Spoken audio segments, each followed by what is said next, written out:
Segini uang ganti rugi untuk Peggy usai jadi korban salah tangkap kasus Vina Cirebon. Sidang pra-peradilan gugatan status tersangka yang disematkan kepada Peggy Setiawan pada kasus Vina Cirebon di Pengadilan Negeri Bandung digelar pada Senin, 1 Juli 2024 ini. Kini Hakim Tunggal Pengadilan Negeri Kota Bandung Eman Sulaiman mengabulkan gugatan pra-peradilan Peggy Setiawan, tersangka kasus pembunuhan Vina dan Eki di Cirebon pada 2016.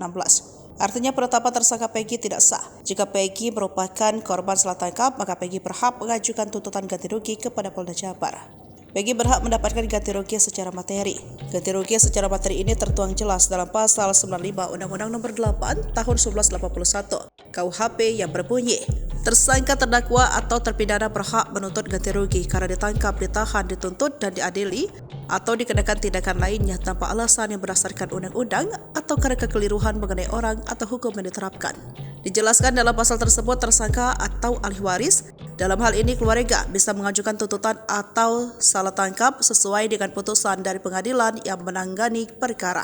Lebih lanjut terkait nominal ganti rugi untuk korban salah tangkap tertuang dalam PP Nomor 92 Tahun 2015 tentang KUHAP. Dalam pasal 9 disebutkan secara rinci nominal ganti rugi yang bisa diterima oleh korban salah tangkap atau keluarga korban. Ada 3 penjelasan terkait pemberian ganti rugi secara materi berupa uang untuk korban salah tangkap. Di antaranya untuk korban salah tangkap, lalu korban salah tangkap yang berakhir mengalami luka berat atau cacat, dan korban salah tangkap dinyatakan tewas.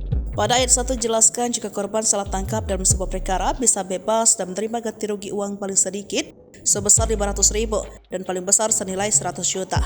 Lalu pada ayat 2 disebutkan ganti rugi untuk korban salah tangkap yang mengalami luka berat atau cacat sehingga tidak bisa melakukan pekerjaan paling sedikit sebesar 25 juta dan paling banyak 300 juta. Ayat 3 dikhususkan untuk korban salah tangkap yang berakhir tewas, maka besaran ganti rugi paling sedikit dengan nominal 50 juta dan paling banyak sebesar 600 juta rupiah.